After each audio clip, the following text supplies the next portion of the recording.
Hey, Balaji. Yo, Thank you for coming on the show today. Really appreciate you taking the time. Transparently, when I started this podcast just a few months ago, there was a number of people, like a handful, at the top of my list for guests that I'd love to have on, and I've already been fortunate to have a couple like Vitalik and Keith Raboy, and you were certainly right up at the top of that list. And to have you on at this point early in the lifespan of the podcast, super exciting to me. So thank you for coming on first and foremost. great to be here. So I know you're not a big fan of credentials, but since you're not going to say them, I want to start with a few. Um, just to introduce you for those who aren't familiar, and I know a lot of people listening probably are, but uh, first thing I think of, you're an investor. You were a general partner at Andreessen Horowitz for a while. Mark Andreessen famously said, "You have the most good ideas per minute of anyone he knows." You were also a very early investor in crypto, kind of giving credit for bringing that to Silicon Valley, bringing attention to crypto in a lot of ways, back since early 2010s. Also invested in like Soylent, OpenGov, a number of other startups. You're also an entrepreneur, co-founded Counsyl, genomics company, sold for $375 million. And then, later on, helped lead the team at earn.com, sold to Coinbase, another company called Teleport. That was pretty interesting. Underrated is that you're a doctor. You got a BS, MS, PhD from Stanford in electrical engineering, as well as an MS in chemical engineering. You taught a class with about 250,000 people, a MOOC, provided by Stanford, and you've got about that many followers on Twitter as well, 250,000 people, and a lot of influence within the tech world. So, laundry list of credentials that you don't particularly like to talk about, but I think it's helpful in framing where you're coming from as we get into some of these big futuristic type topics. So, when I said, I'm not interested in credentialism, there, what I meant by that is basically that I didn't like it when someone's like, oh, I'm an expert in this and therefore I'm right. I'm like, okay, you may be an expert, but I'd like to actually see the math. I'd like to see the argument, no offense, but, and so the thing is that credentialism is something that's, I think, misunderstood. Credentialism is to accomplishment roughly what scientism is to science, if you've heard that term, meaning, there are genuine accomplishments like, I don't know, Satoshi founding Bitcoin, or someone coming up with a mathematical theorem, or Feynman, and his theories of physics, and Feynman diagrams, and so on. Those are genuine accomplishments, but that's different than yes, it is also true that Feynman was a professor and so on, but those laurels or titles are downstream of the accomplishments. And the reason I put that, by the way, at the time on my bio, was that I was just seeing all these people saying, oh, science says masks don't work. And then they turned around and said, well, science says masks work. And I'm like, you don't know what science says.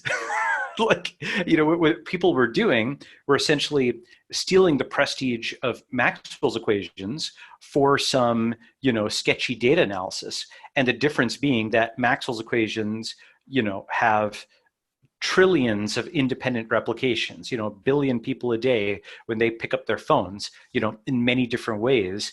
The theory underpinning our understanding of electrical and magnetic fields is validated by that, as is our understanding of quantum mechanics. You've got an experimental test every day. 1 billion people pick up the phone and that's being tested. That's certainly happened for more than 1,000 days in a row. So you've got more than 1 trillion independent tests, right? So that's something, and not to mention every other device that we use. So that's something which has been massively independently validated, as opposed to somebody saying, oh, well, it was a Harvard professor who published in Nature and the report was written up in the New York Times. Don't you know who I am? Therefore, masks don't work, or the converse, right? So that latter thing is credentialism or scientism. And so that's distinct from genuine science, which does exist, genuine accomplishment, which does exist. Anyway, so I just wanted to make that distinction there, because it's not that accomplishment doesn't exist or what have you. It's just that the manner in which these things are invoked isn't dispositive in any given argument. This is actually also related to something else from science, which is, if a distinguished older scientist says that something is possible, he's usually right, she's usually right. But if they say it's impossible, then they're often wrong. Folks have said that flying machines were not possible. For example, that the atomic bomb was not possible. All those things were claimed, and they turned out to be untrue. Yeah, so it's interesting, and I appreciate the clarification. I think it also works kind of the other way, where if you're not kind of a quote unquote expert, people tend to discount your opinion, even if you actually might be taking either a more sophisticated or a more novel approach to a problem or a situation. And so a lot of industries, I think I'm seeing disrupted by people from outside of them. You look at like Elon Musk and with Tesla and SpaceX, kind of no business in those fields from his background, but takes an engineering approach to these problems and says, you know, I think all these people who say this isn't possible are wrong, and I'm going to go do it anyway. Yep. So it's kind of interesting. One thing about Elon, though, is yeah, he thought everybody was wrong, but he came to that conclusion after reading and mastering many books on physics, and he understood the physics well enough to understand, okay, yes, this is possible at low cost. These people's assumptions are incorrect. So it was not simply, contrarianism for the sake of it. It was a calculated, rationally backed disagreement with the consensus, because the consensus is sometimes correct and it's sometimes incorrect. If it's incorrect, you need to give a rational argument as to why it's incorrect. Yeah, that's kind of interesting as well. I don't know if this is like a perfect relation, but you've talked about the difference between inheriting and founding, and you've talked about it in terms of like institutions and how, you know, if you inherit an institution, you're kind of blind to its mortality in certain ways and its weaknesses, and you forget how it was made in the first place, and you Yep. become kind of vulnerable to people who are then founding. Does that same kind of thinking can that be applied almost to um, I guess domain knowledge where you know Elon's from the bottom up from books reading about physics, whereas people who maybe are working in rocket science, people who are like working in NASA, they kind of inherit these goals from you know the previous leaders of the institution, and it can get a little bit stale and they forget like what they were aiming for. Yeah. So basically, founding versus inheriting is a very important characteristic of where we are in the West broadly. Um, in the same sense that, a third or fourth or, fifth generation person who inherits a factory doesn't understand how to build it in the first place. And maybe they can, go in and say, hey, we're making t-shirts for X. I'd like to have a logo on Y. They might be able to make some small edits around it, but they didn't see the creation process. They weren't able to do that. And moreover, they've been receiving money or a dividend of some kind. Um, and so they're often not hungry. And so that's kind of where the East Coast of the US is in many ways. It's about inherited names, whether it's, Clinton or Bush or Trump or Kennedy or Sulzberger or Murdoch. It's basically inherited institutions. It's like a passed down fortune, a passed down newspaper. It's often a passed down seat in Congress, right? You frequently have, for example, widows taking, the seats of their husbands. You have, Congress people who go and nominate their successor.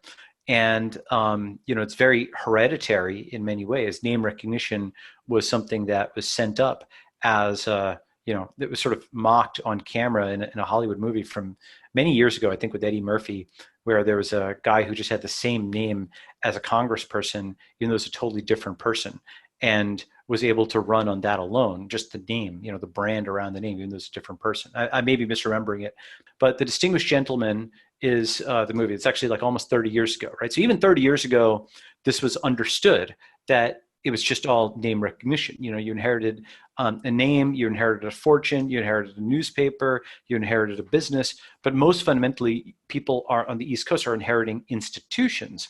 They're inheriting, just like the third generation, fifth generation person who inherits a factory doesn't understand how to operate it. What do you think the 45th or 46th or whatever generation president has, in terms of their understanding of this incredibly complicated government, right? How about, in terms of a city? These are not people who could organize the US military or the NYPD or even most regulatory agencies or borders or things like that from scratch. They couldn't, they're not Ben Franklin or George Washington. They're not founder level people. By contrast, you look at Bezos, within our lifetime, you look at Zuckerberg, within our lifetime, these people organized gigantic multinational logistics and information networks that service billions of people a day with, very, very strong commercial latency guarantees. You hit a button and you expect to get exactly what you paid for at the price you paid for it at the time you expect it, for millions of different goods. I mean, the complexity of that is it's almost unimaginable how hard that is. And that's just one of the businesses that Amazon runs, right? And so that is something where, it's the complexity is comparable in many ways to like the military of a country. The reason I say that is people are like, oh, well, where are the guns or whatever? Actually, the shooting part is obviously it's important, but I don't know, there's that saying, right? Amateurs talk strategy, professionals talk logistics. The logistics of how to organize these incredibly complicated networks, those are things which, are a West Coast phenomenon. That's a founding phenomenon. And it's not just West Coast nowadays because technology has become a culture exporter thanks to, Y Combinator and AngelList and Peter Thiel and Mark Andreessen and Ben Horowitz's writing. Startup culture is now global, and so it's being exported. Now that we've gone remote, the San Francisco Bay Area group has become a nomadic people. We're finally achieving our destiny as a cloud people, and so this fundamental conflict of legitimacy of visions, founding versus inheriting. And one big difference, by the way, with inheriting is it's a very waterfall kind of model. One day you're not running the business or the, newspaper or the government or whatever, and or the Federal Reserve, right? And the next day you are, boom, swapped over, right? And so it's all at once. Whereas with founding, it's continuous, like Zuckerberg or Bezos or, any of the CEOs of these institutions were not named like CEO instantly one day. They built up to, or rather, they started out as CEO. It's true, but they were CEO of nothing. They were CEO of, a dorm room startup, or they're CEO of, you've seen the photo of Bezos where he's just in like some, small office with Amazon, before its current logo written on the wall. So they're CEO of nothing, and then all the backlinks came into them over time, right? When I say a backlink, kind of extending the concept from Google, right? When website A links to website B, but not vice versa. In a sense, website A is crediting website B, right? It's like a pointer. It's like allegiance or a hierarchical relationship in some sense. Even if website A doesn't realize it, they're sort of saying website B is important. Even if they don't like it, they're saying, go and look here. There's a way, of course, not passing link juice. You can have a so-called no follow thing. That's a technical point. But generally speaking, when A links to B, A is saying, okay, B has something of value. And so that concept of a backlink can be extended to other things where you have a leader who has 0 backlinks at the beginning. They're CEO of nothing, and they gain backlinks over time. And they've gained literally billions of backlinks. Billions of people rely on them, for running the internet, for, running their small business, for communicating with friends, and so on and so forth. And that was done from basically a standing start, right? On the West Coast, the son of a dentist, Zuckerberg, can become far wealthier than the sons of the millionaires on the East Coast. And this is actually, one of the true, I think, like lines of conflict that's going to arise over the next several years is going to be old money versus new money, East Coast versus West Coast, MMT versus BTC, the state versus the network, surveillance versus encryption, the nation state versus the international network, and so on and so forth, right? These are genuine conflicts that I think are going to arise. And of course, it's more than just East Coast, West Coast. That's just sort of almost like a legacy axis, because of course there's tech people on, the East Coast, and of course there's non-tech state people, for lack of a better term, on the West Coast. I think the most important axis, you might call it technological progressive versus technological conservative, or to be, and you could also say technological progressive versus political progressive. The distinction being that, let's take those two different ways of framing it. The technological progressive believes fundamentally in technological progress, and as thinks about technology as a limiting factor for things. So, why don't we have everybody cured of COVID? Well, we don't have a vaccine. Why don't we have why aren't we solving climate change? Well, we don't have enough nuclear power to reduce our dependence on, carbon emitting things.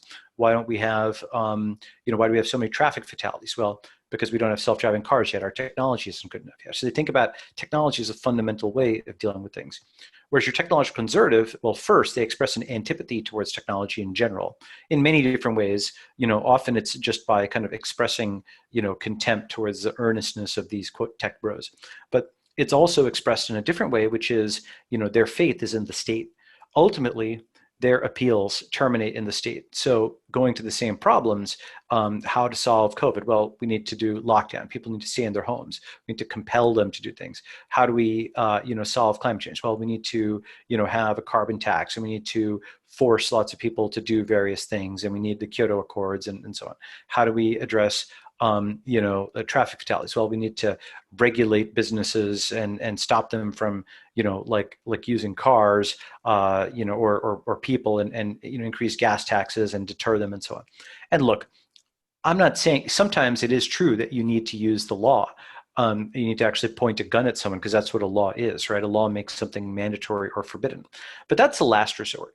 The first resort is to try to figure out how to do it voluntarily.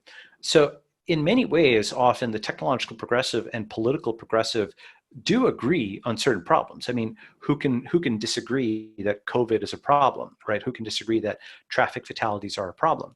But where there's a fundamental disagreement is on the mechanism of solution.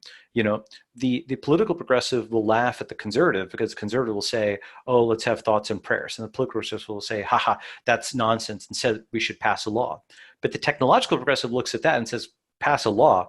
Well, has regulation protected our privacy? The NSA is spying on us. The only thing that protects our privacy is encryption. Rather than pass law, write code. And so it's a fundamental difference between the first instinct being to pass a law, to appeal to some existing institution, to try to coerce, to try to compel, to try to mandate, to try to forbid, right? That's a political progressive's go-to. Versus the technological progressive who says, how do I persuade? How do I do it on the network? How do I do it open source? How do I do it with a startup? How do I do it with a voluntary vehicle? How do I do it in a monetizable, hence sustainable way, such that it's not dependent upon the beneficence of some grant-making agency, but rather it is customer-supported, customer-funded, so it's self-sustaining, right? And that's actually harder in many ways. It's harder to figure out how to persuade someone than to point a gun at someone, but it's also easier in other ways, because you don't have to try to get lots of people on the same page, yell at them, browbeat them, propagandize them, et cetera.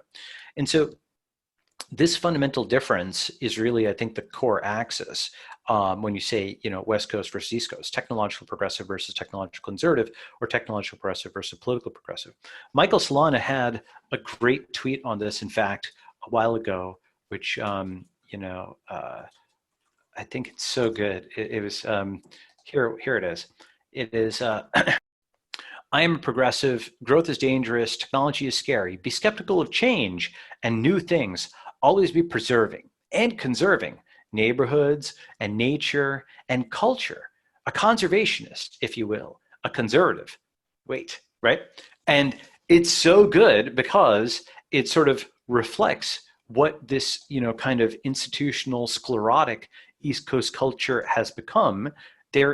They are genuinely technological conservatives. They genuinely think progress, in the sense of technological progress, is bad. And I think that is actually really a very important axis, because if you go and you look at the through line, right, you look at what continues to have improved despite lots and lots of political ferment around the world. I'm not saying it's a guaranteed thing. There's a lot of human effort that goes into it. But what has improved over the last 100+ years of political ferment and world wars and so on, what has improved is technology. And so that's the thing to bet on, is to bet on technological improvements. It's not a sure thing, but it's something which I think is, in a sense, more sure than any particular political state of affairs, and certainly any particular state. Right. So it's pretty clear, like in the states, that we're divided on political terms, but this axis that you're talking about is separate from that, and it's, yes, like you said, technological progressives versus political progressives, I suppose you say. Correct me if I'm wrong, but kind of like positive sum versus zero sum.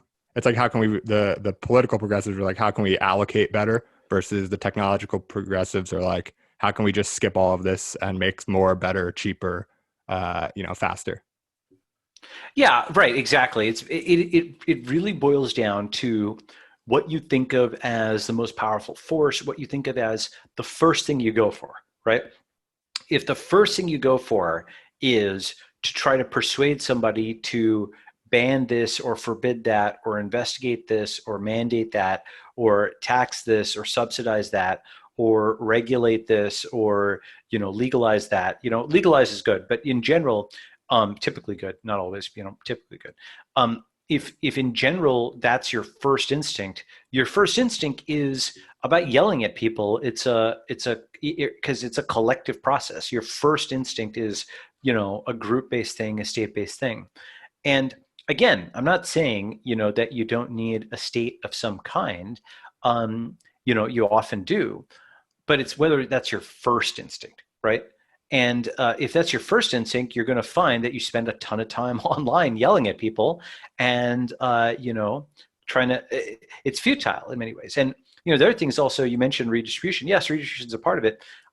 But, the thing is that with technology, you can turn it from a conversation over how do we redistribute this scarce resource into how do we reduce scarcity, for example, like, the fact that everybody has pretty much access to every book, from, Project Gutenberg or tons of information on Stack Overflow and Wikipedia.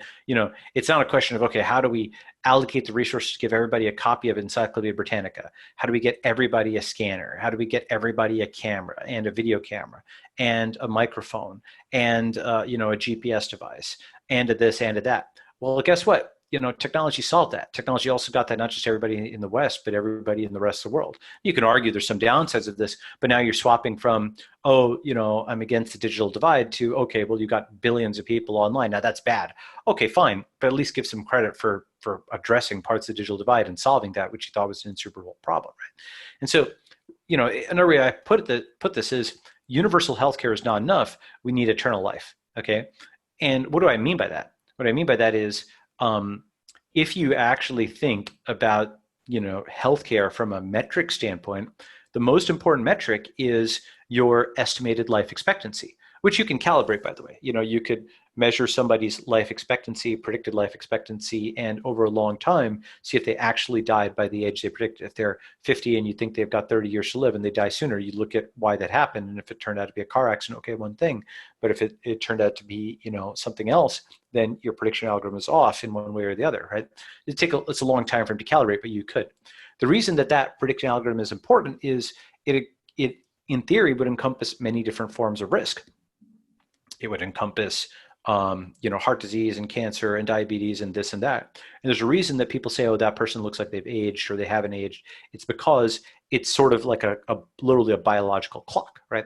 So it shows how many miles are on somebody, and it's not perfect, but I think that, the ability to reverse aging, this is something which is possible. And one thing I find is really interesting is when you talk to somebody who's ostensibly in favor of universal healthcare about, life extension or reversing aging, not all of them, but some of them are like, well, people need to die. Like, that's really weird, And I'm like, just a second ago, you were talking about how terrible it was that people were dying due to scarce resources. And I'm in a sense agreeing with you, right? But I'm saying that it's not enough to just do universal healthcare.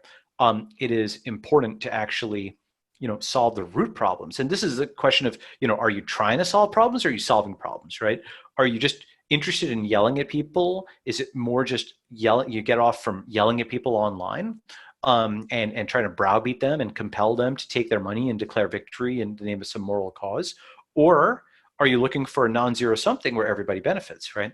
And I think that's really interesting, where you can sort of call the bluff and say, are you actually interested in reversing aging and life extension? Because that would address a lot of these other things. It would take away the scarcity in the same way that the iPhone took away the scarcity of cameras or video cameras. You basically have to solve 1,000 different healthcare problems at once to do reversal of aging. And that might seem hard, but the Larry Page dictum is very important. He talks about how 10x is sometimes easier than 10%.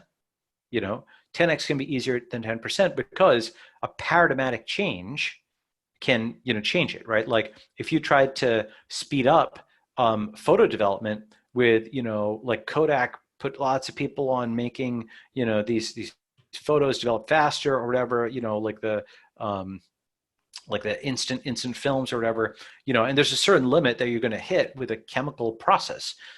But a digital process wouldn't just allow you to develop the photos faster, it let you distribute them faster because it's solid state, right? So you've got a paradigmatic change. You have a 10x improvement because you changed the paradigm.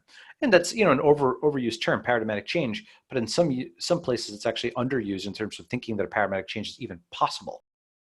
Every time you talk, I have like 10 things that come up. I'm like, oh, that's going to be the great thing to jump to. And then there's like 10 other points that are super interesting. And I'm going to go with the last one. So you talked about Larry Page, 10x can be easier than 10%. I do want to talk and drill in a little bit on reversing aging because I think it's super interesting. You've talked about it and kind of put it on a pedestal almost as, you wrote The Purpose of Technology and you hinted at it earlier, but like if you agree that the proximate purpose of technology is to solve scarcity, time is the scarcest asset, therefore life extension is the goal of technology. Correct. You look at aging and the people who are working, to figure out aging and reverse aging, or at least slow it down significantly and then ultimately stop it and reverse it. And you're talking about like Aubrey de Grey, Laura Deming, David Sinclair, et cetera. Yep. These people and, the Buck Institute and the guys at Google and a number of other institutions, they have together very limited funding, pales in comparison to like cancer research, for example. Cancer, obviously, something that we would like to solve, inflicts a lot of suffering on people. And, I had grandparents die of cancer. I'm not like, putting that down in any way. But the fact of the matter is, at least as the last time I saw it, was that like if we were to solve cancer, totally eliminate it, solve heart disease, totally eliminate it, solve Alzheimer's, totally eliminate it, people are basically going to die of like the next thing. And so, altogether, if we solve those few things, I think it was like 5 years plus or minus that we'd be adding to the global, average human lifespan. Whereas if we go and reverse aging and we have some, means of success along that goal, like the 10x goal that you're talking about, that is huge. And yet we're allocating very little resources to it, probably stemming from the fact that we're allocating very little attention to it. No one knows about these studies that they're, making mice live 30, 50% longer, whatever it is. So there's no money, there's no attention. And then on top of that, we've got the regulation, which we hinted at earlier, like regulation versus innovation. And the regulation is a huge impediment on innovation in this space where, the FDA makes it 10 years before you can get a drug kind of fully through the process. How do you view all of this? Like if that's the ultimate purpose of technology, obviously we want to get there. You're a big technology guy. You're trying to bring us in the future as best of a future as you can. How do we even approach a problem with so many issues like around this that are so fundamental? Well, so, the first thing is, Thoreau has this great saying, which is there's 1,000 hacking at the branches of evil for every one who is striking the root. Right. And, this is a pretty important concept. In math, for example, if you're solving, I don't know, second order differential equations, you can do each one by one, or you can understand the concept of eigenfunctions and understand the complex exponential is like the master solution to all of them and reduce it to basically solving a quadratic equation for each one, and which a known thing. And so often, with mathematics, there's a really good way to strike the root. You just you just come up with a more general theorem, which all these other things are a special case of. In the same way, doctors, for example, if you ask them what is the number one medication they prescribe for people, smart doctors will say fitness. And if everybody would be fit, that would reduce cancer, that would reduce heart disease, all this other stuff. It like just jumps out. It's across. If you could put fitness into a pill, then you'd prescribe to everybody. So, it is actually maybe possible to do that. There's a lot of studies of, myostatin and foliostatin nulls, which, show that you can make people or mammals at least really ripped, and it works in humans. And there's other kinds of studies on this where, people have this mentality that, oh, steroids must be bad. They must have side effects, but maybe we can get rid of the side effects. Maybe we can engineer them. There's actually a great movie, Limitless. I love that movie. Because it's actually a twist on the typically dystopian, Hollywood portrayal of technology, since at the end, they're able to, without giving away too much, they're able to figure out how to eliminate the side effects of this technology. And, that's in the same way, like, oh, man will never fly because it's like Icarus, they fly too high. If they fly, they will always crash. That's the lesson, No, actually, we're able to build aircraft that don't crash, right? So, this sort of fatalistic idea that you can never improve, that every improvement comes with a downside, it has not been the case in other areas. So, with determined effort, you could probably you might need to rebrand it, not call it steroids, you call it something else. Okay, but there's probably drugs that can improve physical fitness and health that might be like this sort of fabled idea of prescribing fitness. For example, just to sort of be provocative, Lance Armstrong's chemists, in a sense, should have won the Nobel Prize for chemistry. Okay, why? Yeah. Okay, look, the guy cheated on, like by the rules of the competition and so on. I'm not disputing any of that. However, he had cancer. And whatever they did to him chemically, biochemically, was able to bring him back from cancer to winning, these incredibly draining competitions, where people who are in the best shapes of their lives usually can't win, right?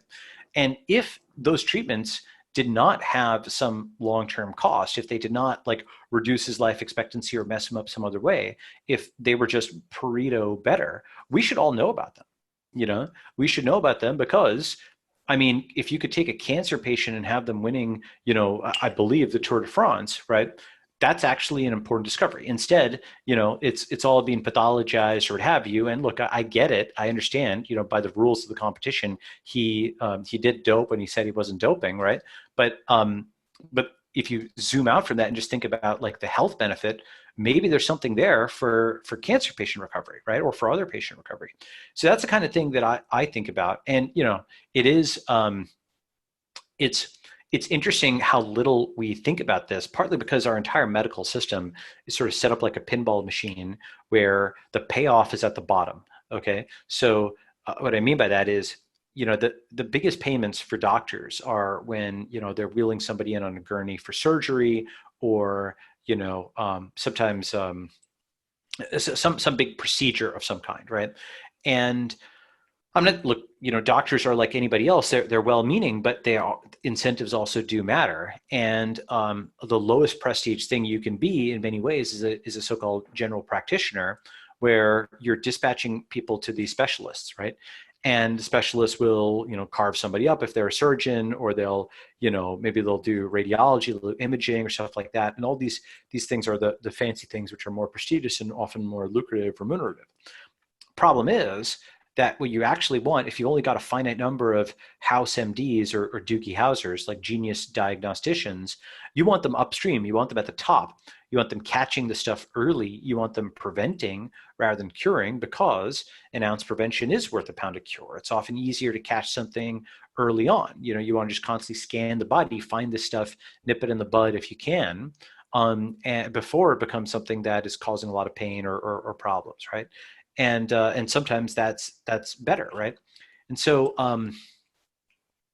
this is something where our system, though, is set up. It's kind of like people talk about the police as being crime historians as opposed to crime prevention. Okay, you take the history of a crime. Crime prevention is just a different thing than crime historian. Like a crime prevention, you have deterrence of the crime happening in the first place. And so, the idea would be, rather than being palliative, rather than just waiting for somebody to get sick, you're constantly monitoring and preventing them from getting sick in the first place.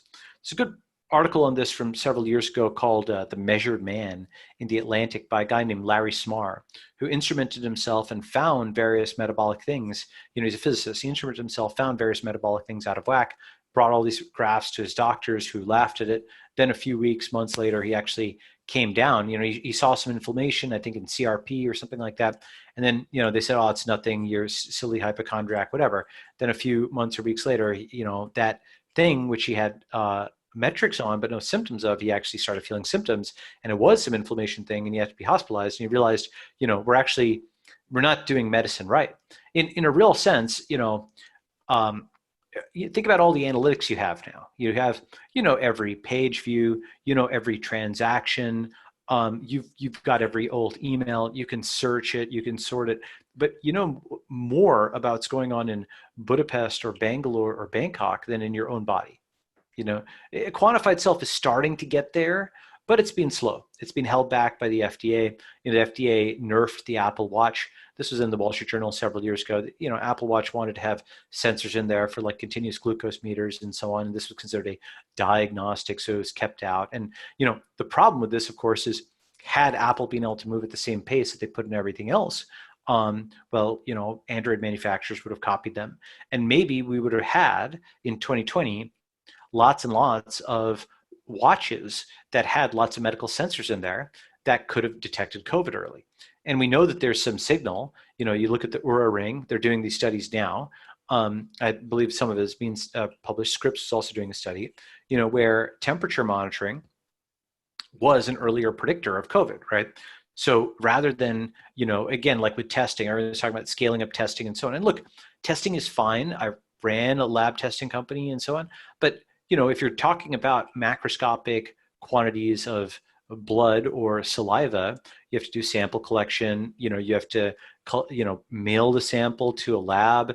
It has to be accessioned. It has to, you have to do DNA extraction. You have to process that, or RNA extraction, what have you, depending on what kind of test you're doing. And then you need to, sequence or genotype it, and then you need to look at the stuff and so on. And especially the mailing process takes time.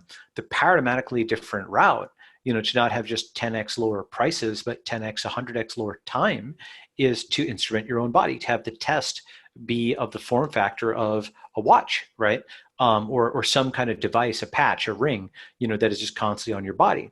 And that is, the kind of thing, again, that's not going to be solved by, quote, universal healthcare. It's only going to be solved by technological developments and often removing the roadblocks of regulation that prevent those things from happening in the first place.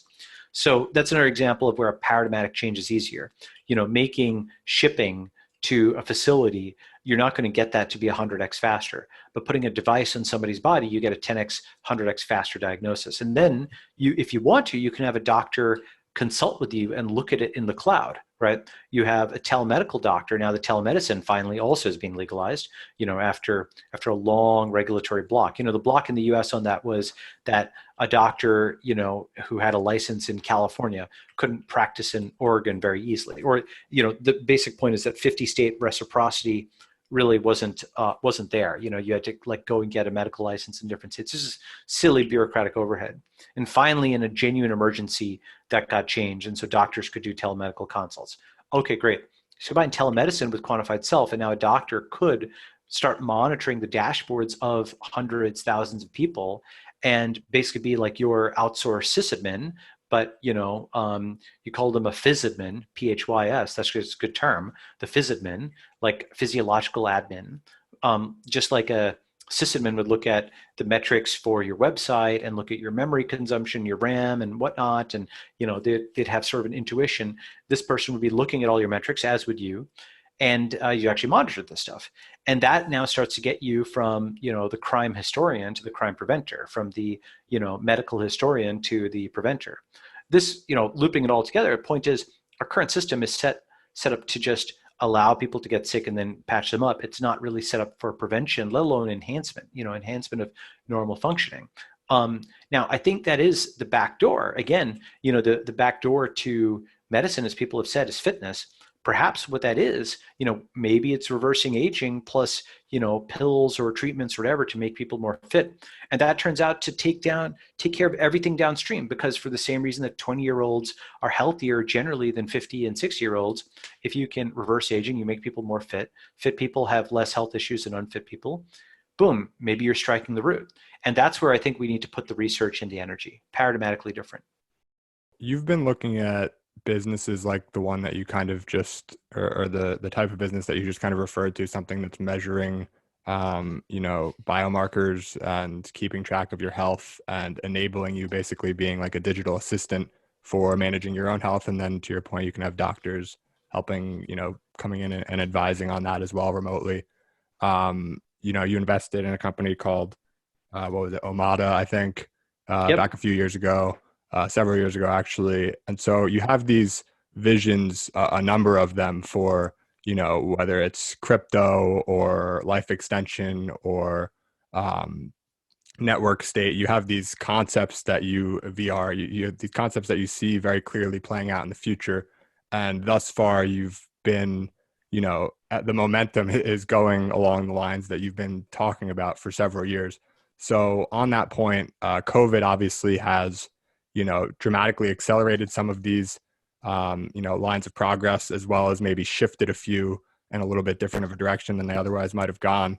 Would like to hear, over the last several years, some of your biggest ideas. How have your perspectives been shifted besides just pure acceleration of speed, if at all? And then separately from that, when you think about these businesses or these tracks of the future, and you're talking about like 10, even 20 years out, how do you put timestamps on these things? Like, how do you just generally approach, the development of VR? How do you think about the timing?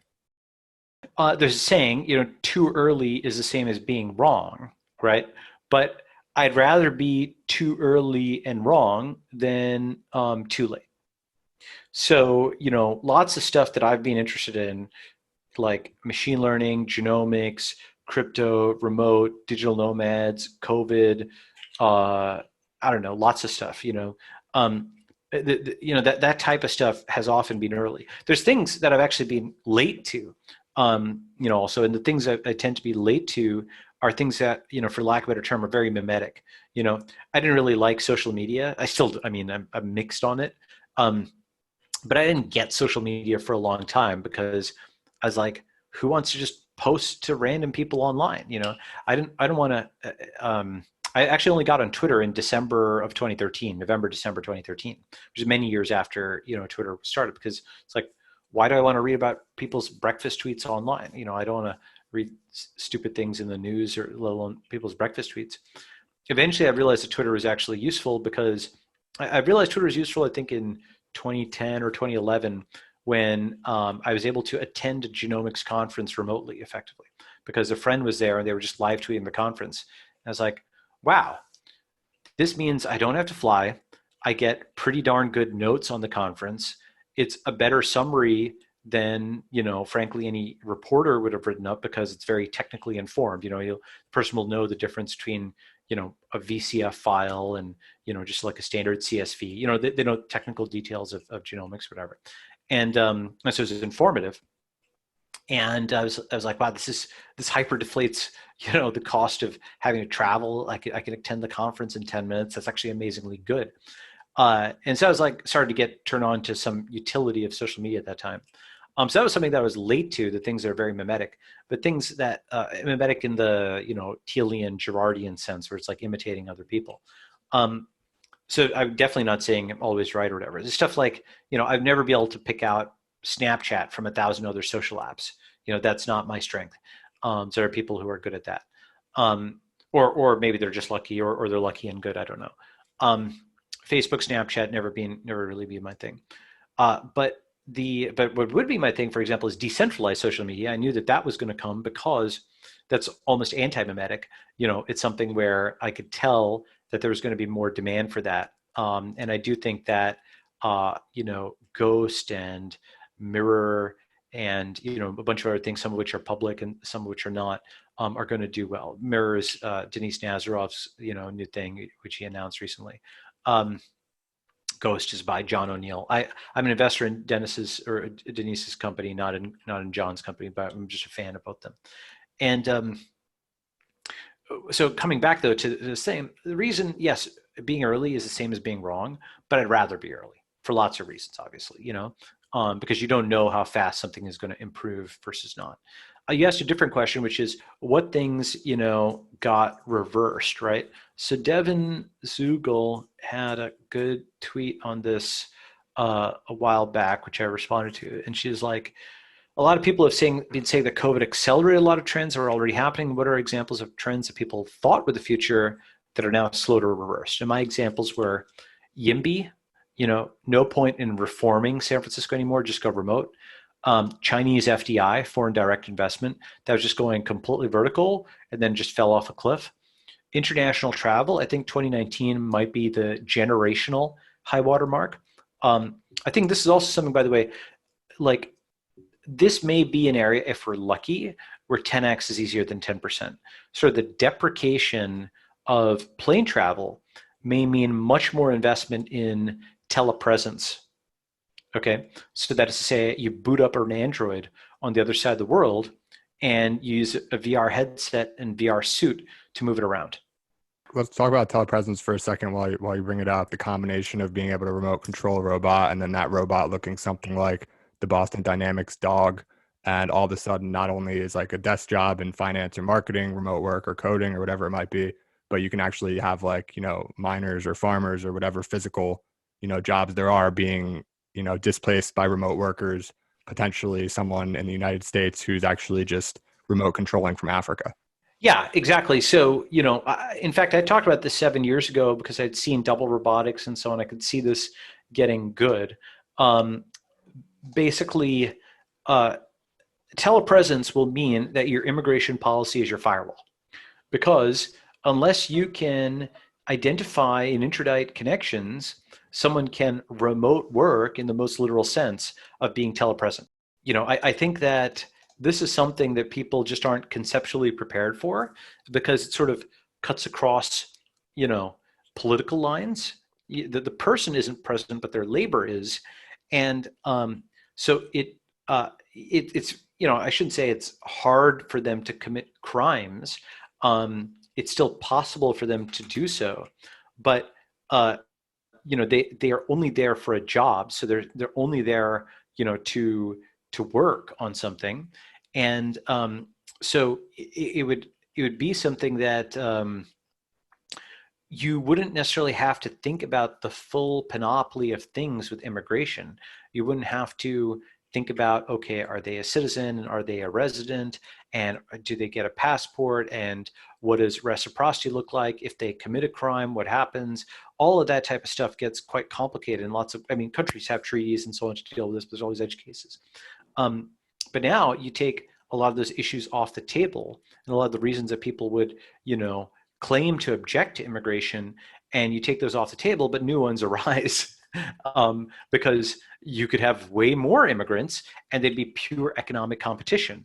And so it takes, some of the objections of some political factions or claimed objections off the table, but it adds ones that I think others will find, objectionable. So I think telepresence is massively underrated in terms of the disruption it's going to bring. It requires a few technologies to converge, right? It requires VR and really high bandwidth. I mean, Starlink is also important because then you can be anywhere, okay? So like internet has to be good, reliable anywhere. Robotics obviously has to be amazing. And VR has to be pretty good and haptics has to be good. But it's getting there. It's improving a lot.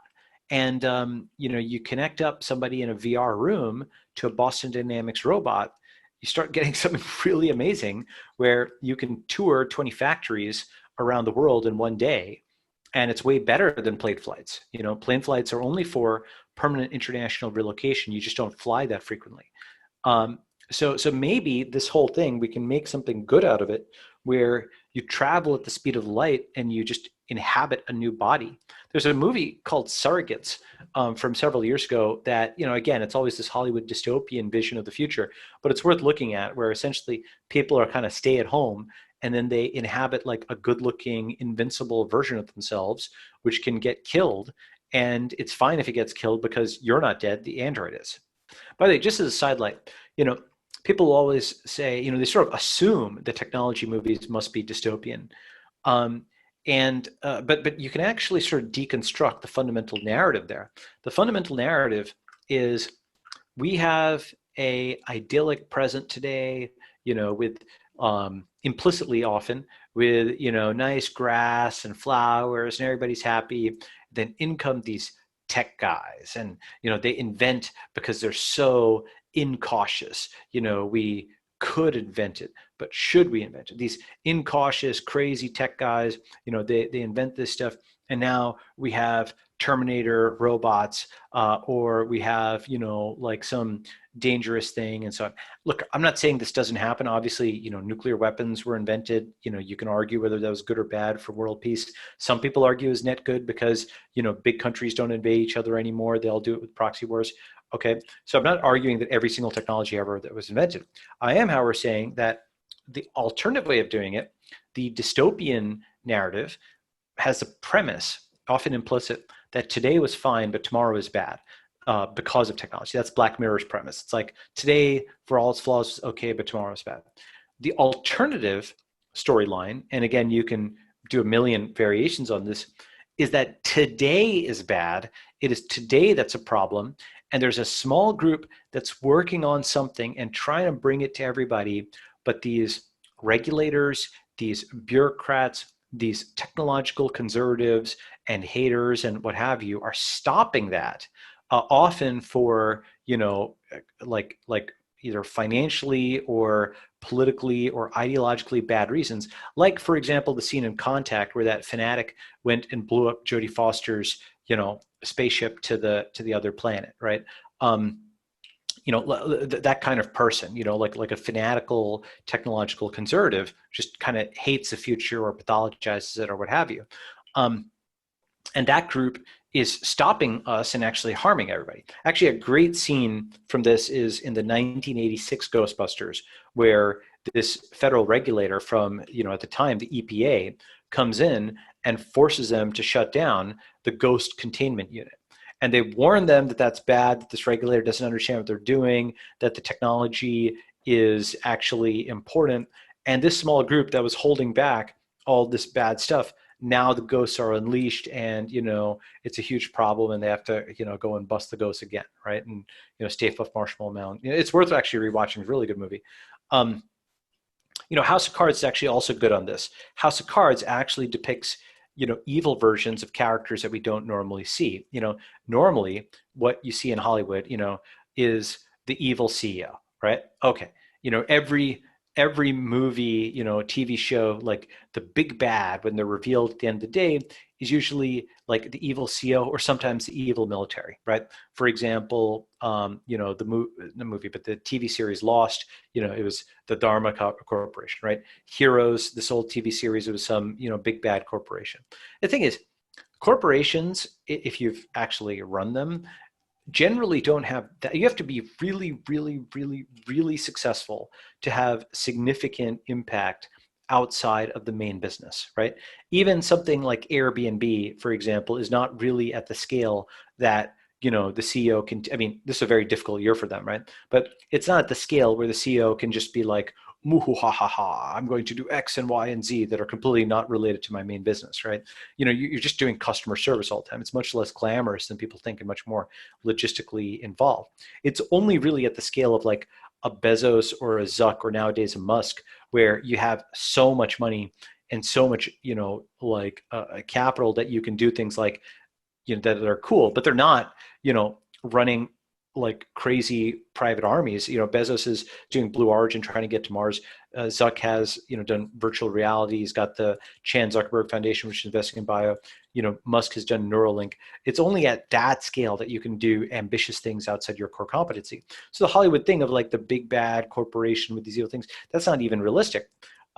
What is interesting is, some of the more recent stuff has actually shown malevolence in areas that are not normally shown to be malevolent. For example, House of Cards actually showed evil NGOs and evil politicians that purported to be good, right? Ghostbusters, as I mentioned, shows evil regulators. So does Dallas Buyers Club, shows the FDA being evil, right? And these are useful movies to watch because, when the FDA, for example, earlier this year was holding back COVID testing, a lot of people ask the most naive question in the world. They're like, but why? Why would they do that? Because they have a blank in their heads, for the FDA or any regulatory agency acting badly. They don't realize it, but in the same way that, the movie Jurassic Park, you ever seen that? Yeah. Yeah. So how in that movie, and it's very meta, by the way, I'm going to make a movie reference to explain movie references. But in that movie, the the dinosaurs that they revived, they filled in the gaps with amphibian DNA. And that amphibian DNA is what allowed them to then reproduce, dun, dun, dun, right? Because they were otherwise supposed to be sterile. So in much the same way, many events that you don't have personal knowledge of, that you have not personally studied, your brain implicitly has filled in those gaps with visuals from a Hollywood movie. For example, people's visual of the Eastern European shtetl comes from Fiddler on the Roof, right?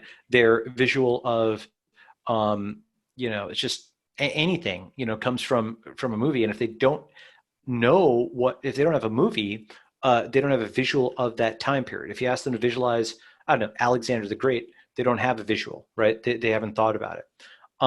They can visualize medieval Europe. It comes from the knights and horseback and all the fantasy novel type stuff that's shown on screen, right? They can visualize the Wild West because that's being depicted on screen, right? And so, whether those depictions are true or false, they exist within the collective memory because images have been made of them. Since video is the high bandwidth pathway to the human brain, text does only get you so far, right? So many people, for example, have a visual blank when it comes to how could a regulator be bad, but they understand how a corporation could be bad. What is the failure mode of a corporation? It's obvious. You've been seen 1,000 times. It is because they're so greedy, right? They're so hungry for more money. Well, here's the thing. The failure mode of a regulator, like any government agency, is that they're power hungry, not money hungry, but power hungry, right? And what that means is that they, want to expand their turf. They want to expand their legacy. They're like academics in the sense of, they don't really want, a bigger car or a fancier, house or something like that. What they want is to write their name in history, right? And are willing to do anything to accomplish that. And that showing that as a failure mode is not something that we typically see on the screen. What you see are just people who are avaricious, not people who are megalomaniacs, for purpose of power, right? You see greed as an issue, but not, like that. And so because of that, because people lack that sort of Hollywood depiction, you got all these people saying, but why would the FDA hold back emergency use authorization for, COVID testing when it was an emergency? Because their mental model is that it's some, bureaucratic paper pusher and it's like the DMV and you just fill in a form and you'll eventually be on your way, right? It's not that at all. A federal regulator is very much a political actor, and they prioritize what they're going to regulate by looking at the news. This is not obvious, by the way. You might think, wait a second, they just follow the news? And you're like, yeah, because the one thing that a federal regulator, these people, most of them, aside from the so-called political appointees at the top, the political appointees are in a book called the Plum Book. And those are the ones that are actually appointed by a new administration. These are the most senior positions, like the general counsel of a particular agency or the head of the agency. Those are Plum Book appointees, often requiring Senate confirmation. They call it the Plum Book, both because it's colored plum, because it is plum after plum positions.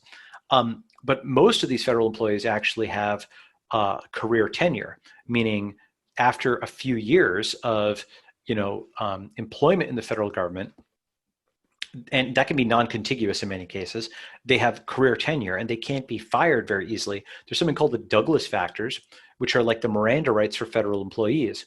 And what they do is they mitigate the severity of most offenses, right? So in the private sector, you might get fired for something, but if you're in federal employ and you've got the Douglas factors handy, which are used for all these kind of personnel conflicts, you might get that knocked down to just a 90-day suspension, right?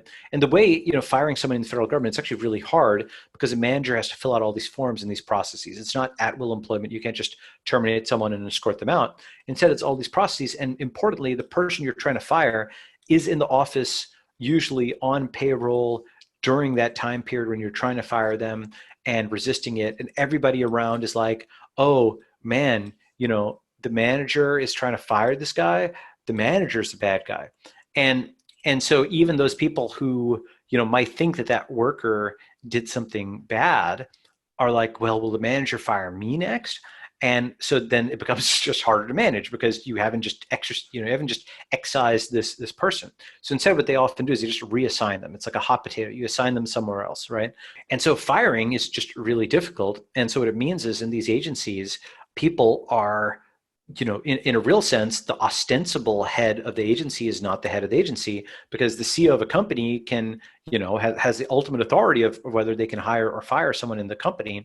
But the nominal plum book appointee who runs a federal agency cannot simply hire or fire. They're constrained in many ways on personnel. So in many ways, the inmates do, run the asylum.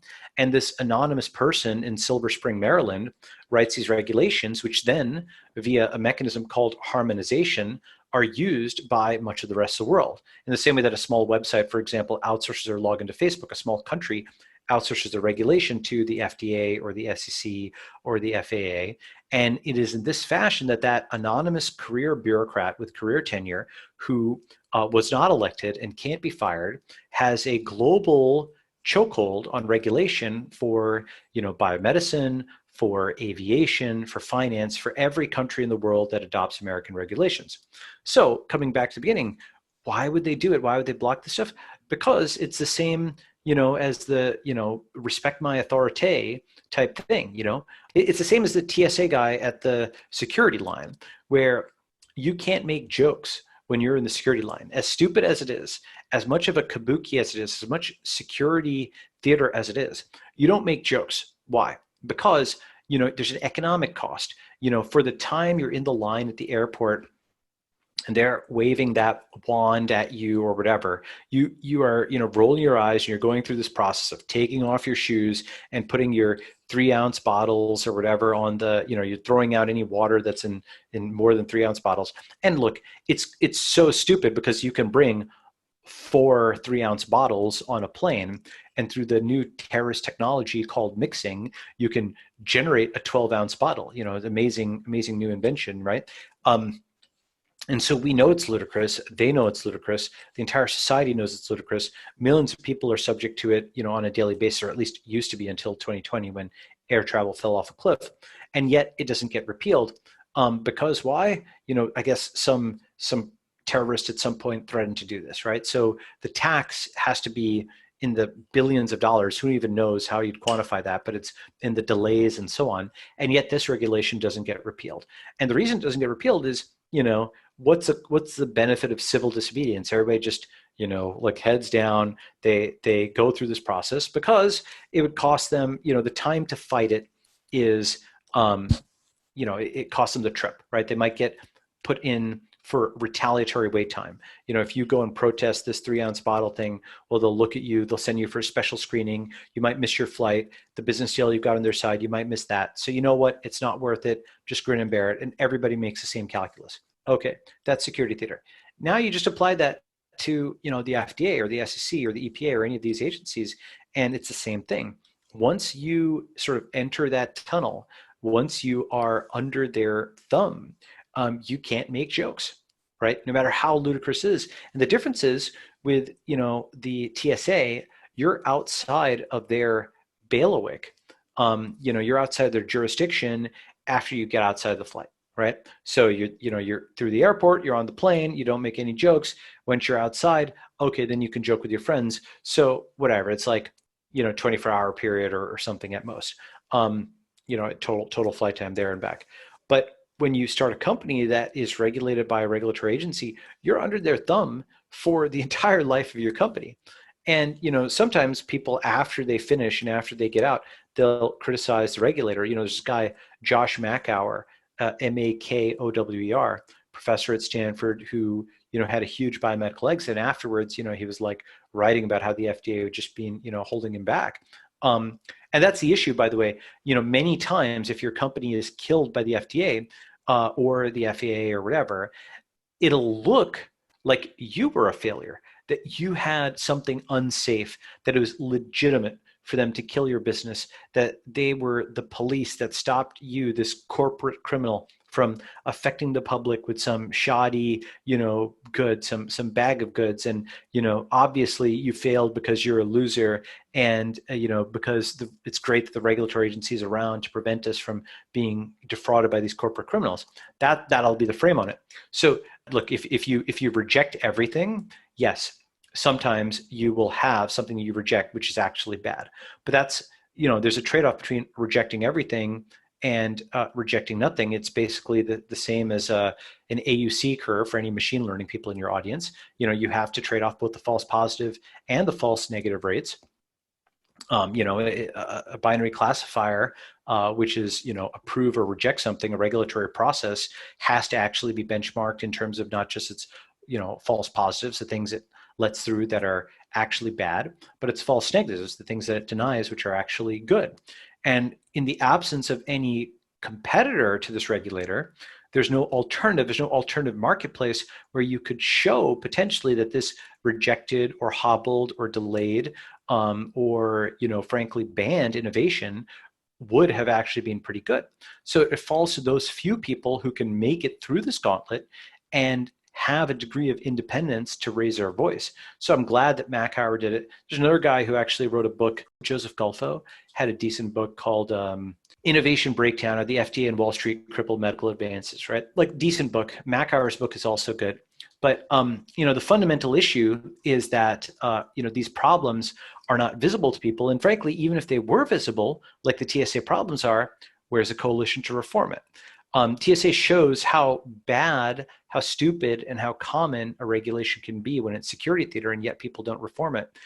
But with the FDA or something, it's safety theater, and it's behind closed doors, and it's framed in more, scary kind of ways. Like, imagine if, the TSA said, we banned this person for bringing dihydrogen monoxide on the plane. Dihydrogen monoxide is a colorless, odorless substance, which in large doses can kill a human being. At high temperatures, it can cause scalding burns.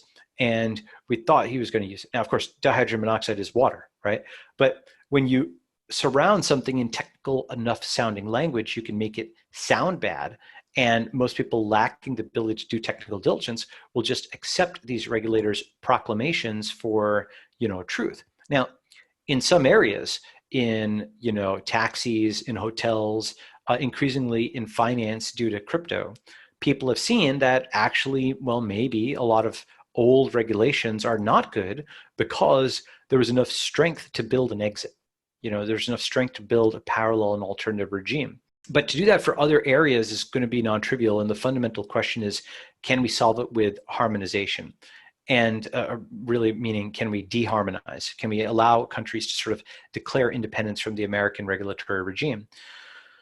And I think that's going to happen. I think that, American empire is fraying at the edges. I think lots of countries, have already started to allow for things that the US doesn't. For example, in Brazil, at least, this is my recollection. Somebody might correct me on this, but they have a more liberal set of drone laws. In Singapore, they have self-driving car laws that are more liberal. I believe in Germany, they have more liberal stem cell regulations in the US, thanks to like Bush's, stem cell bill in the mid 2000s. A lot of stem cell research was pushed overseas. I know that the UK has something called the FinTech Regulatory Sandbox, which is at least less onerous for early fintech companies. So it's starting. It's been going on for the last several years. You've started to get what I call these special innovation zones, by analogy to special economic zones. And these are ways you can sort of square the circle. You can say, current regulations are poor and outdated, but people want regulation of some kind. I do agree with that. I'll come back to why. So, thesis, the current regulations in the US are bad, holding back innovation. Antithesis, people want regulation of some kind. Synthesis, new regulations, right? New regulators, new sovereigns with different takes on it that have enough strength and confidence to not simply harmonize and capitulate to these people who are not elected, can't be fired in Silver Spring. Okay. This is the failure mode of the regulatory state. It is because of power. Coming all the way back, why did the FDA go and stop the authorizations for lab tests in, in the critical month of February? Why did they not allow people to test for COVID when the thing could have been pandemic?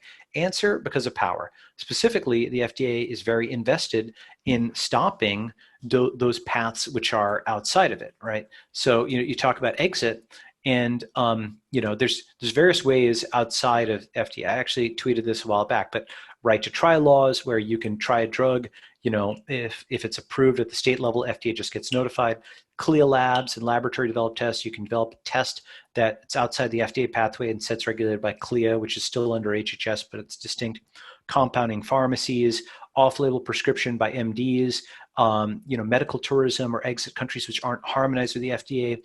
Those are 5 different pathways where you can exit the FDA. And for the last 10, 15, 20 years, FDA has been running rear guard actions on each of them whenever there's some event which they can use to demonize one of those pathways. Oh, that compounding pharmacy had an issue with some drug. All compounding pharmacies must be bad. We must regulate them to make it safer. And because the safety argument is sort of accepted unquestioningly by people, they don't realize that, cutting off that exit may make them less safe.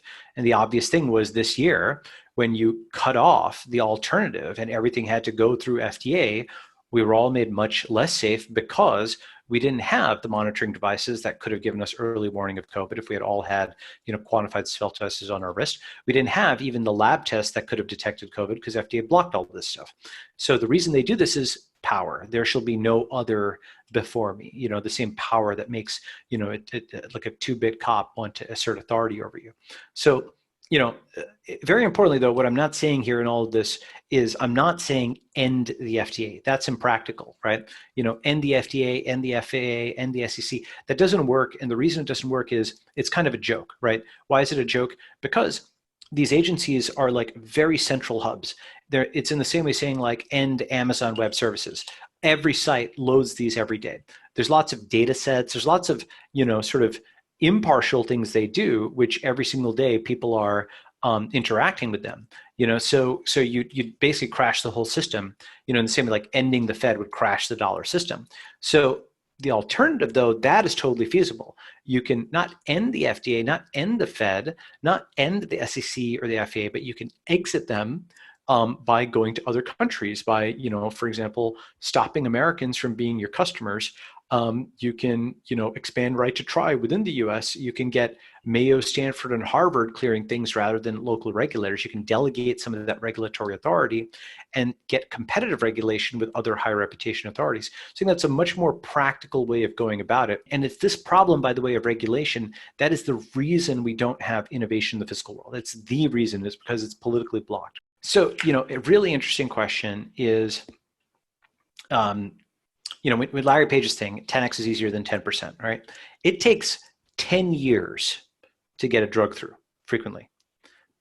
Could we start a new country in less time than that?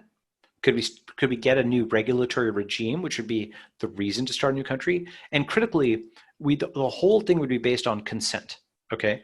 Your body, your choice. For the same reason that, you can bungee jump and you can skydive, right? For the same reason that euthanasia is legal in Washington. For the same reason that, people are pro-choice, okay? For the same reason that people want to legalize drugs and end the drug war. Why is it not your body, your choice? Why can't you have bodily autonomy where you take with advisement, yeah, okay, maybe this regulator is given a low star rating to this, but I want to take my own counsel. Okay, I want to check it out myself. In the same way that, sometimes, this is a trivial example, but a critic may rate a movie as bad. You might see it as good, right? If you trust the FDA, you trust these central agencies, wonderful, you can abide by their guidelines. If you think, for example, as with COVID, that their guidelines are sometimes too conservative and the tests that they're blocking as unsafe could actually be life-saving, which was the case, I think is now accepted, that had we had those COVID tests earlier, we might have been able to pause the pandemic. If you believe they're too conservative, too technologically conservative, you should be able to opt out. And this, by the way, is actually the true vulnerability there because, all of the optics around these agencies is all set up. The camera is placed on the interaction between the regulator and the corporation. FDA is protecting you from the big bad drug companies, FAA from the big bad aviation companies, Boeing and so on, SEC from the big bad, banks. But what they're not prepared for is the other side, which is the customer side. FDA is the optics as well as the substance. It has less of a case when it's going after an individual for doing self-experimentation. SEC, and this is what's happening now, right? With blockchain, with quantified self, with personal genomics, with drones, you don't have anymore just like a few gigantic companies that are doing, finance and aviation and, like bio respectively. Instead, you have, millions of independent hobbyists doing finance with blockchain, and millions of independent hobbyists doing aviation with drones, and millions of independent hobbyists doing genomics and bio with personal genomics and quantified self. And those people, are they simply don't fit into the regulatory framework really, because it is one thing to say, oh, we protected you from this big bad company. It's quite another thing to say, which happened, by the way, in the late 90s. We're suing Mr. Cohen from taking a drug that could save his life. This is Cohen versus United States, I think, the actual case, COHAN, Cohen versus United States, FDA. I think I had it in my PDF on the regulation disruption in the future. If you go to my archive page, balajis.com/content-archive, and there's a thing there called Regulation Disruption in the Technologies of 2013. Okay, that's got a PDF, which is the, it's 7 years old, but I think it holds up well. That's a 40-page case for regulations holding us back in many areas. So that PDF is worth reading in full. Okay, yeah. So for example, like, I remember this one. In 2010, FDA filed a thing which is like, there's no generalized right to bodily and physical health. Okay. You think I'm joking. You have to actually read their stuff. It's so insane. There's no right to consume or feed children any particular food. There's no generalized right to bodily and physical health. There's no fundamental right to freedom of contract. And FDA's regulations rationally advance the agency's public health mission. Okay. That's 10-CV-04018-M1B, filed April 26, 2010, where they're basically stopping, people from having so-called raw milk, and of course, raw milk, it sounds really bad. Oh my God, pasteurized milk is better, right? And one of the things they cite is Cohen, not Cohen, C-O-W-A-N, I got it wrong. Cohen versus United States, 5F Supplementary 2D 1235 1224. I think it's Northern District of Oklahoma, 1998, rejecting a claim that the plaintiff had the fundamental right to take whatever treatment he wishes due to his terminal condition, regardless of whether the FDA approves the treatment.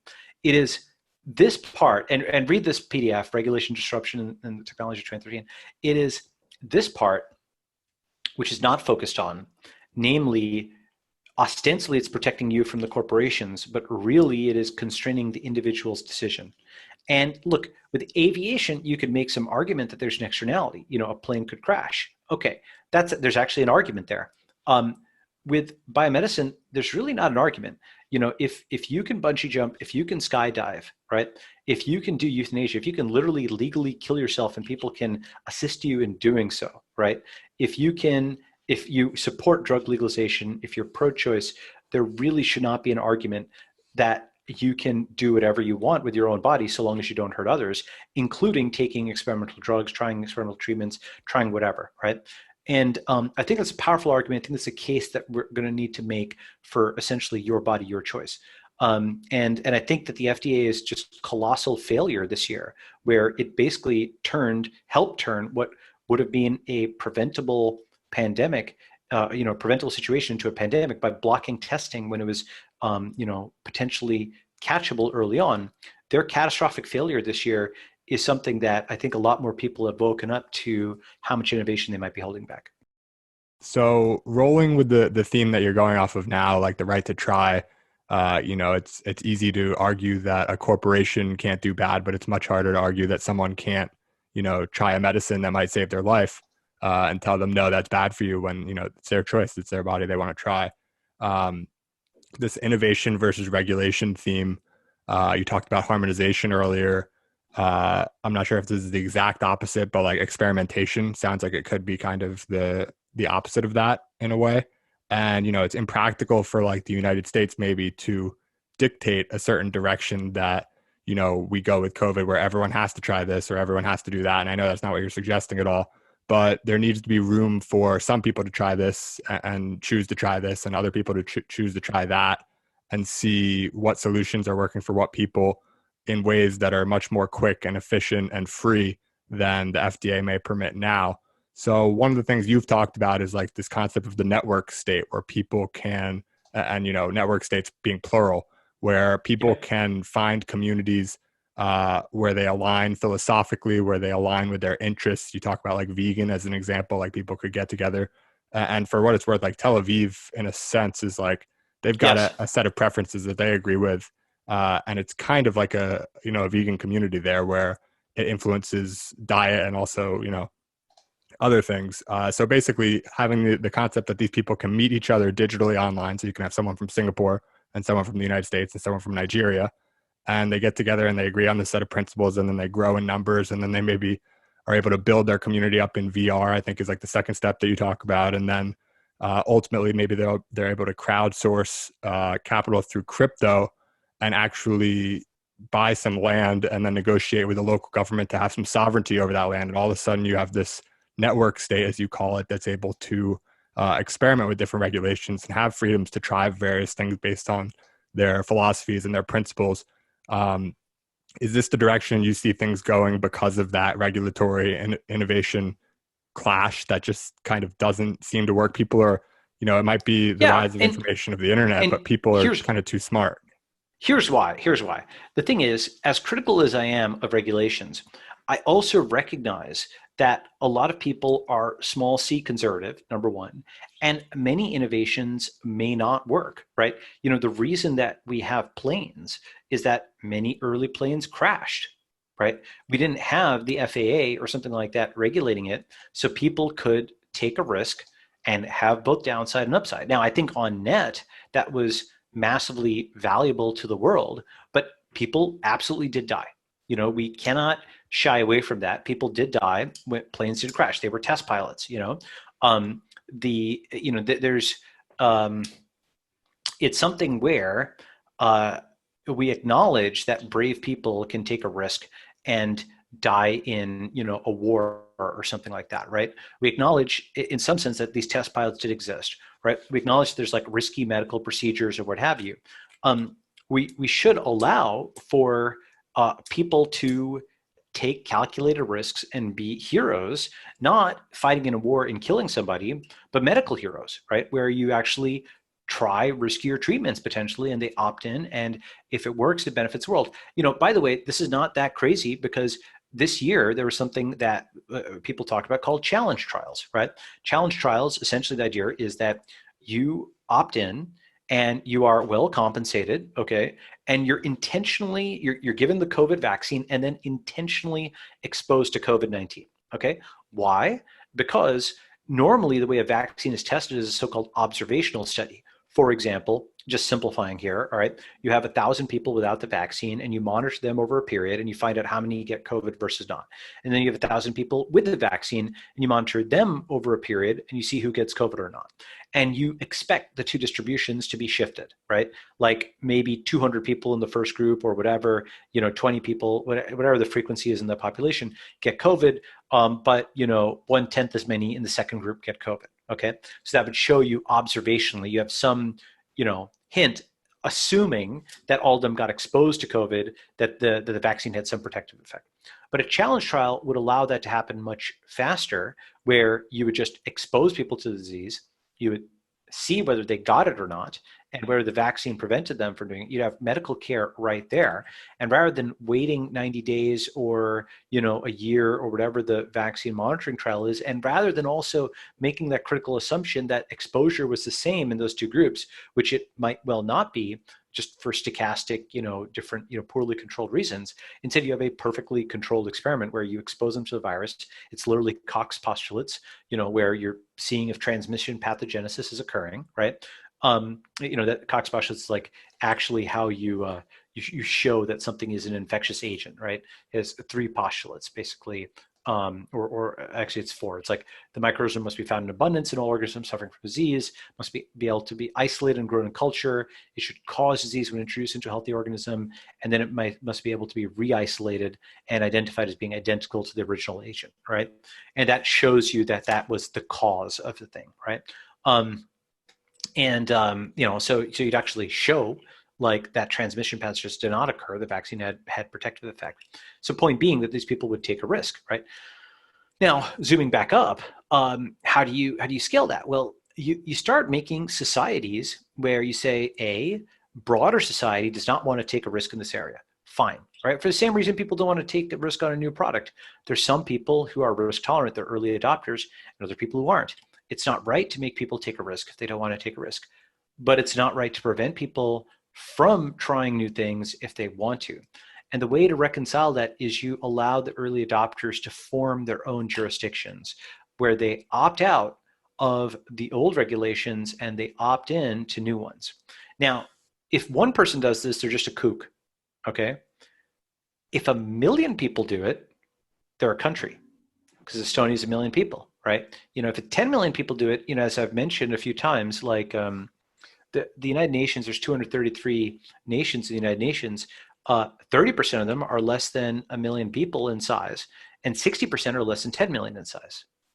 And these are include some real countries. Luxembourg is like 600K people. Ireland, is I think it's 4 million people, 4.2 if I'm mistaken.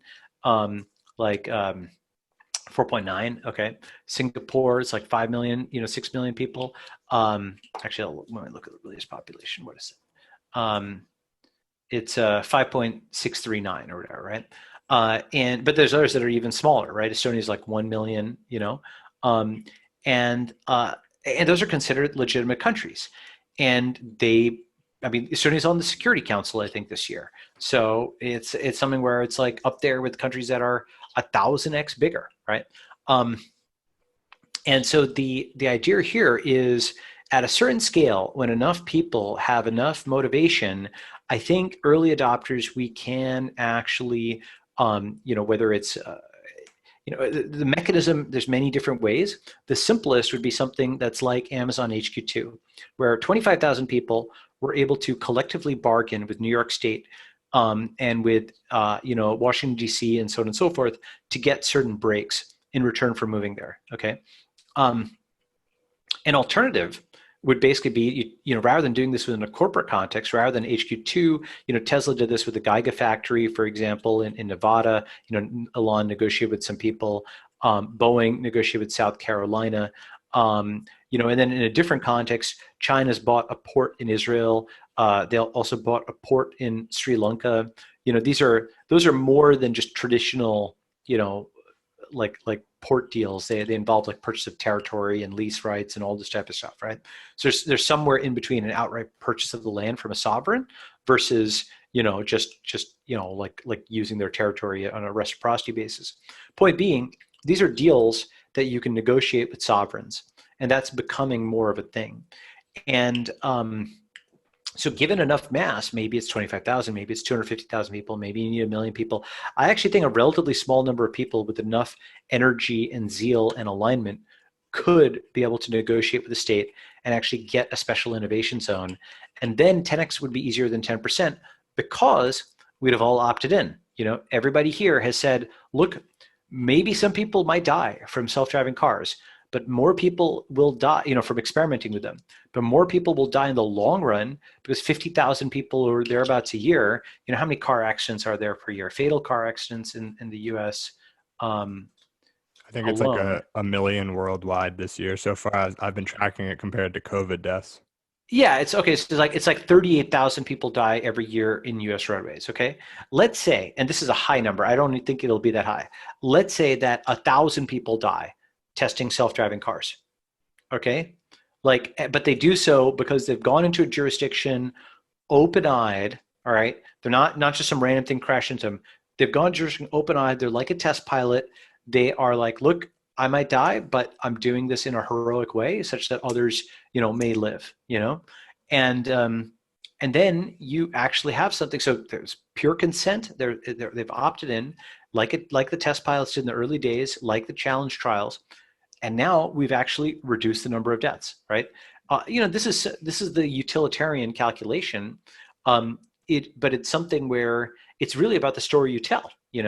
If it's, oh, this evil corporation is exploiting people, they're so evil, let's ban self-driving cars and keep our current thing, we'll stick at 38,000 deaths a year, and that's just kind of airbrushed out that's actually happening. This is about the concept of the dystopian future. Oh my God, the self-driving car is running us over. Today was so good and tomorrow is bad, these tech guys. The alternative is you say, today is not that good, 38,000 people are dying every year. If we can reduce it to 1,000 killed by self-driving cars, that's much better, even if it is new at first, people will get used to it as actually a much safer set of roads. That's the kind of thing I think a lot about, is how do we actually get jurisdictions where you're opting out, you're not changing any of the existing, for those people, you like your country, you can keep it, you want your existing regulatory state, you think it's really great, knock yourself out, awesome, wonderful, go to work. But for those people who want something different, let them have it, and let's figure out a mechanism to get them to have it. Yeah, I think it's really interesting. And going back to one of your points earlier about how all of these, the big bad company is kind of put in a bad light. You have like an autonomous accident, whether it's Tesla or Uber, I think had to pause or shut down their program over it. Like one autonomous accident takes over the news and in terms of driving. And, it's, no one's reading about the tons of, hundreds or thousands of deaths in the US from manual human drivers. But Yeah, you have one of the autonomous and it's all over the place. And, all of a sudden they can't go forward with the program anymore. exactly. And just to put a, not to find a point on that, let's say that just set back self-driving deployment by 6 months. Okay. And let's further say that under a full self-driving regime, okay, you'd only have, I don't know, 1,000 deaths a year rather than 38,000. Okay. Because a lot of these deaths are due to drunk drivers, they're due to human error, people falling asleep at the wheel, road rage, whatever. I don't know the exact breakdown, but you'd have to assume a fair number of them are due to human error, okay? And let's just assume, again, for the sake of argument, that it goes down from 38,000 to 1,000. It's not going to be zero. Self-driving cars won't be perfect, but it'll probably be less. Okay. So if that's the case, then you'd have a net reduction of 37,000 a year. And the 6-month delay would have cost you one half of 37,000, which is basically more than 18,000 deaths for delaying this thing in the name of protecting people after one person died. Okay, so it's Basquiat's thing, seen and unseen. The reason is that we haven't told the story of those 18,000 people, right? This is actually a problem that technology now needs to address, is we need to make the unseen seen, okay? If you're doing self-driving, you need to, figure out, I mean, maybe this is there's a number of different ways to make the case, but you need to make the emotional case. You need to show what this would look like. You need to do that breakdown I just talked about, show how many were drunk drivers or how many were, people falling asleep or human error of different kinds, right? And compare that to what a self-driving place would look like and make the emotional case. We need to make the emotional case for drug and device and quantified self-approvals. We need to make the emotional case for, various kinds of technologies and not just the financial case, because the emotional case will be made against those technologies by technological conservatives. And that's why I think that article on the purpose of technology is so important. It is not, I mean, look, we're I shouldn't say halfway there. We're some of the way there. Tech has now created its own media ecosystem. There's blog posts, right? And there's tweets, certainly. There's podcasts, wonderful podcasts you've got, and so on. But we're still actually in a mental box. The next level up is we need our own Hollywood. We need our own New York Times. We need our own Harvard. We need our own full media ecosystem, which is content for and by technological progressives, okay? And by that, what I mean is, like, imagine a Netflix content library of just infinite amounts of stuff, which framed it from the technological progressive as opposed to the, like, sort of dystopian, technological conservative standpoint, right? And that would be just something where, I mean, media is really important, right? Because as I mentioned, media fills in the gaps, media motivates. There's countless people who got into robotics, even by seeing Terminator, which is dystopian, right? Countless people who got into space because, you know, they had seen Contact or something like that, right? Media is important because, you know, it's the stories we tell each other. It's like the, you know, the narratives about what is good, what is bad. So many people got into tech actually because of the movie, The Social Network. Again, even that was sort of a left-handed compliment, but at the time, you know, the Aaron Sorkin, he couldn't help but in a certain way to recognize Zuckerberg's genius. You know, he couldn't help it. Like the scenes of programming in that movie, you know, certainly it's a little bit Rashomon-like, you know, from one standpoint, oh, he's so evil, he screwed all his friends and so on and so forth, right? From another standpoint, it is, well, this guy built something from his dorm room that got to 500 million, now 3 billion people, fighting off lawsuits and so on all the way from people who, you know, everybody was entitled, but nobody wanted to do any work other than him. And, you know, everybody wanted a piece of him, but nobody, you know, was actually contributing, right? And look, you know, I'm not, I'm not saying that every aspect of everything Zuck has done or everything Facebook has done, I certainly can't defend all of that or anything, but I will say that there is on net a genuine heroism to building something of that scale and magnitude, you know, from scratch. Because, you know, I tweeted this last year actually, but just as a corrective, right? You know, there's this guy at the NYT, as they always do, attacking Facebook because it's their number one competitor, which they never want to acknowledge. And, you know, they were like, oh, you know, Zuckerberg is so bad, blah, blah. And I was like, Facebook has provided free long distance phone calls, texts, video chat, group messaging, photo albums, event management, white pages, yellow pages, and dozens of other services to literally billions of people. The New York Times reported that there were WMDs in Iraq. You know, and that's a different frame on the problem, right? That's a different frame on, you know, that report alone. I mean, how many millions of people, that's what validated it, right? This validated the whole war in Iraq. Millions of people were displaced. Lots of people were fooled. I was fooled at the time. Lots of people believe that, you know, WMDs actually exist in Iraq because the New York Times said so, right? And they airburst their own issues, but they go after FB, right? Anyway, point being that if people have a negative perception of Facebook, I'm not saying that there isn't some legitimacy to that. There's many things I disagree with, but they also did benefit billions of people, and there's a genuine heroism to that that's not normally portrayed. So these media stories really matter in terms of what we think of as good or what we think of as bad. The very fact that I need to, you know, or should, I mean, it's okay that there's criticism of Facebook. I'm not saying that that's terrible, but that criticism is not, it's not put on a scale properly. It's like the criticism, as we were just talking about the single person dying in the self-driving car accident. It's not compared, it's not contextualized relative to the 37,000, 38,000 people dying each year from normal cars. And so, you know, nobody else is going to contextualize that. Certainly, you know, employees of legacy media corporations are not going to do so because tech companies are their number one competitors. So it falls to us to do it. So that's why, you know, it's yes, set up a blog, yes, you know, generate content and so on, but also don't just learn to code, learn to write, report, publish, and direct. Learn to create films, learn to create video games. They don't need to be 2-hour-long feature films. They can be, that's a legitimate art form. They can be VR environments. That's a content creation environment, which, you know, we haven't really gotten into yet, but combines aspects of both film and video games, right? You know, we aren't yet there in terms of telling our story, but we need to get there. And because no one's going to tell our story for us. And by us, I mean technological progressives. The kind of people who enjoy your podcast are the folks I'm talking to.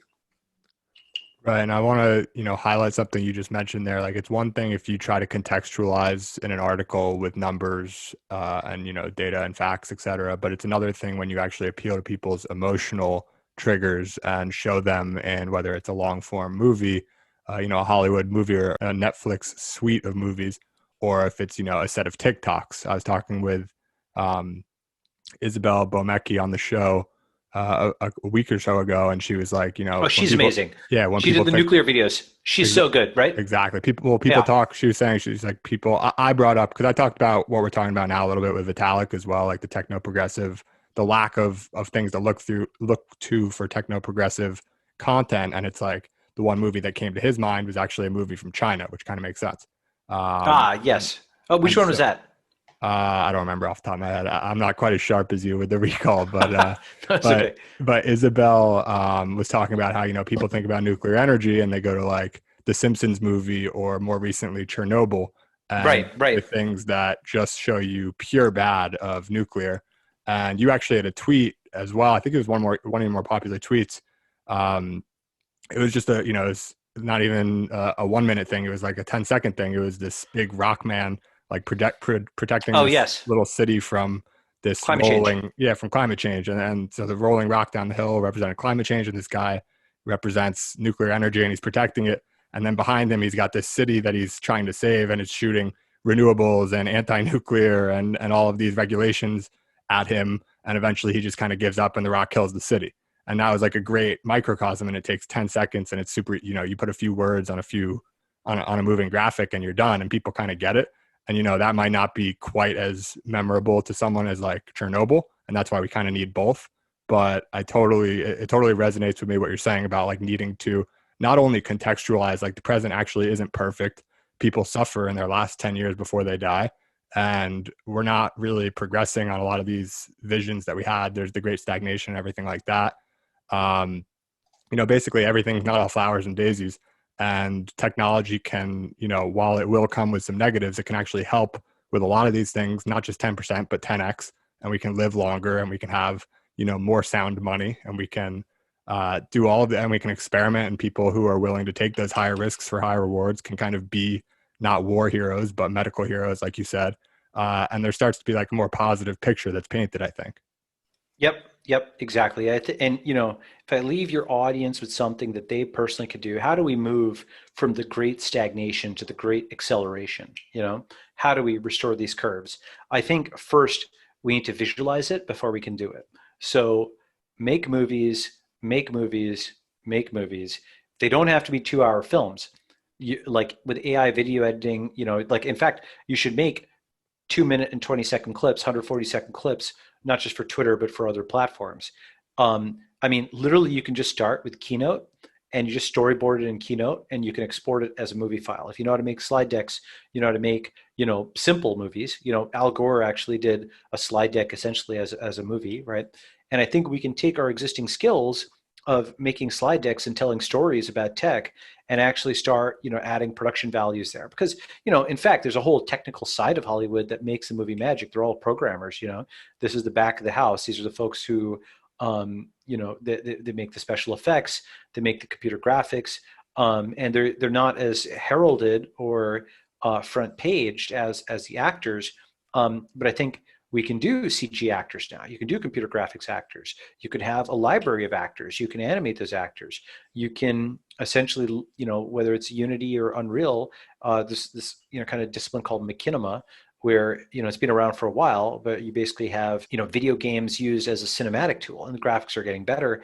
And here's the thing: we've seen on Twitter, we've seen in other social media apps that a short video can actually be very impactful in terms of telling a story. And the impact of lots of short videos, the cost is low for them. You could find which ones resonate. You know, Isabella's stuff on nuclear power is wonderful. You can just do 100 of those. And then, yeah, you once you build up the audience and you found that there's a thing, then you know, do a feature film and you crowdfund it, or it's a video game or something like that. But we just need to go. I mean, look, as I said, blog posts are great, podcasts are great, but movies, movies, movies, movies, movies, film, film, film, film, short videos, short videos, short videos. You should do vid of Jake or something like that, video of Jake.